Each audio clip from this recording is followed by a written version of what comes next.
Today I'm going to show you how to create a clean coloring page using only Affinity for the desktop computer. So we're not going to be using an iPad, we're not going to be using Procreate, just Affinity for your desktop computer, scanning in an image that you've drawn by hand. Affinity is a free design app, but if you have Adobe Illustrator or Adobe Photoshop, you can try either of those apps as well. I'm going to walk you through 4 different workflows so you can decide which one is going to work for you because there's different ways to approach this. The first one is cleaning up your original scanned ink drawing. Second is manually tracing it as clean vector or pixel line art. The third way is using the image trace tool.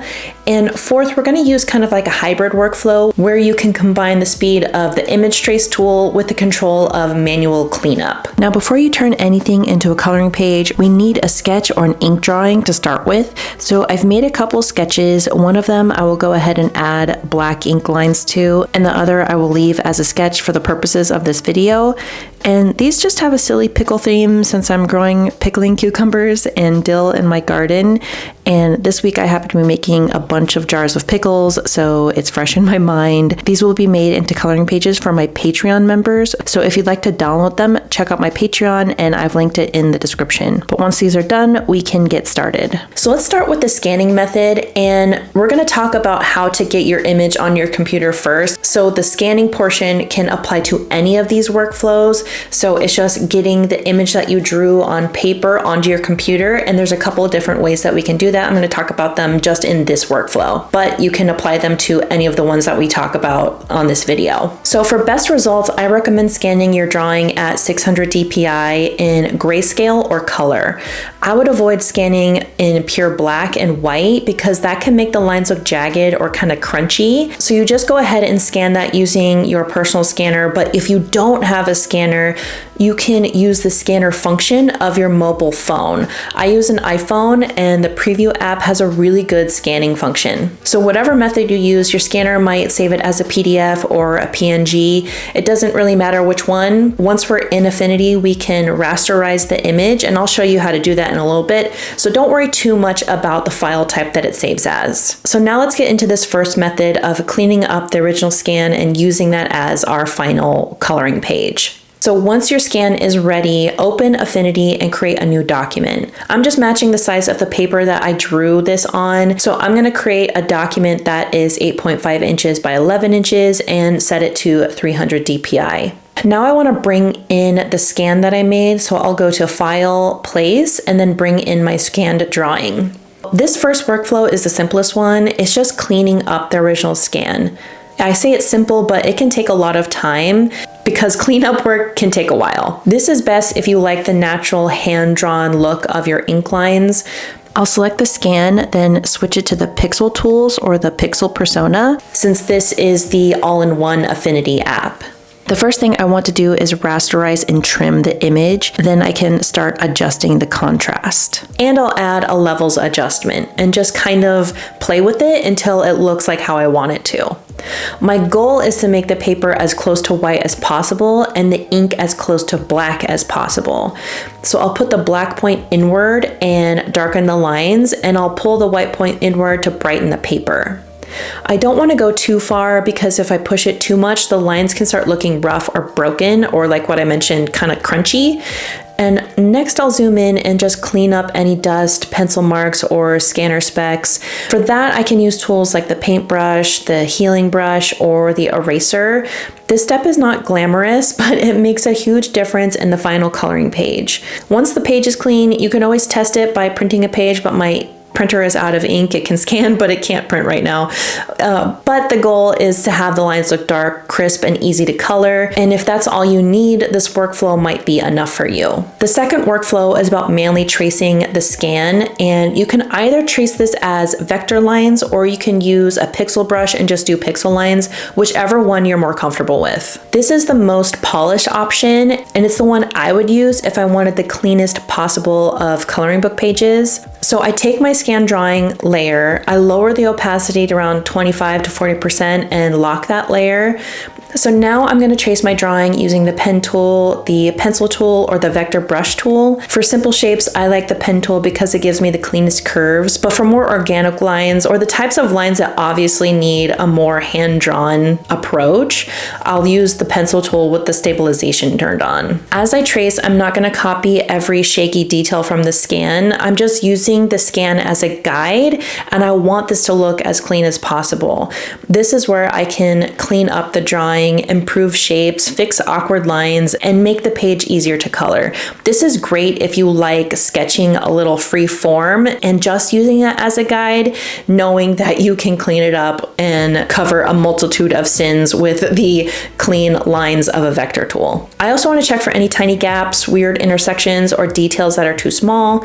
And here's another tip for coloring pages, especially if they're meant to be beginner friendly. Simpler is usually better, so you don't need to do too many lines. Once I finish tracing, I can hide the original scan and look only at the vector line art. This is the moment where I check, does it look cute? Is it clear? Would someone actually enjoy coloring this? These are questions I'm always asking myself whenever I make these. And if I answer yes, then this one's done, and this workflow is done, and it's definitely my favorite. The third workflow is using the image trace tool. This method isn't fit for just scanning in pencil lines. This is best if you go over any sketch that you made with a dark marker. That way the image trace will work much better. So keep that in mind if you're going to use this method. So we need to change that image into one that's traceable in order to get the image trace tool to work. So to do that, right click on the layer and then select rasterize and trim. Now we can image trace it. So go to vector, then choose image trace. The idea here is that Affinity will try to turn the scanned raster image into vector shapes automatically. This can save time, but it's not magic. But to make it work the best I can, I'll adjust the threshold settings until the lines are picked up clearly. I'm looking for a balance where the main drawing is captured, but I'm not getting tons of tiny dots, specks, or messy texture. The image trace can absolutely give you a bunch of broken little vectors that you don't really know what to do with if you're not very careful with it. After the image trace is created, I'll inspect the result closely. Auto tracing can create too many points, wobbly edges, strange little artifacts that you didn't mean to be there, and kind of sometimes even like a roundedness to it that you didn't want either. So I would not just auto trace and call it done. I would use this as a starting point. One thing I like to do is turn this into one continuous black line art drawing, but from my layer stack you can see I have lots of broken pieces that are both black and white. So what I do is select everything and then use the shape builder tool to subtract the white from the black. So I turn on the shape builder tool, tap on the minus symbol, and then just click the white spaces while they're all selected. And I'll just keep doing that, and then once all the white pieces are gone, I'll delete any extra black pieces from the vector, and then we'll just be left with one continuous black line art vector illustration. This workflow is great if your original scan is very, very clean and very high contrast, but if your drawing is sketchy, textured, or messy, manually tracing might be way faster than this. But now I'm ready to show you the fourth and final workflow, which is the hybrid method. This is probably the most realistic workflow for a lot of artists. So I'll start by rasterizing the image again, and then clean up the scan with levels. Then I'll use the image trace. After that, instead of trying to fix every trace line, I'll only keep the parts that came out well. This will give me the speed of auto tracing with the control of hand cleanup. Once the artwork is finished, I'll set up my page for export. For a coloring book, I want the black line art on a white background or even no background if I'm sharing this as a digital coloring page so that someone could add the color in behind it. So I'll make sure my page size is correct and make sure nothing important is too close to the edge. Then I'll export the page as a PDF or high resolution PNG with that transparent background, depending on how I'm assembling this in a book or in a digital coloring book. If you're creating a full coloring book, you can use this same file and create multiple artboards or pages in one document. Each page can have a finished illustration and you can do work separately in each of those artboards. Then I can export the full set and assemble my book for print. So let's go ahead and recap all of these workflows. If you want the fastest option, clean up the original scan. If you want the cleanest, most professional option, manually trace it as vector line art. If you feel confident with image trace, use it as a starting point, probably not the final result though. And if you want the best balance of speed and quality, use the hybrid workflow. My personal recommendation would be scan the drawing, clean it up, use tracing only where needed, but manually refining the final line art with is going to look the best. This gives you a coloring page that feels handmade, but looks how a finished professional coloring book should. And if you're making your drawings into a full coloring book, go ahead and watch this video right here and I'll show you how to self-publish using Amazon KDP.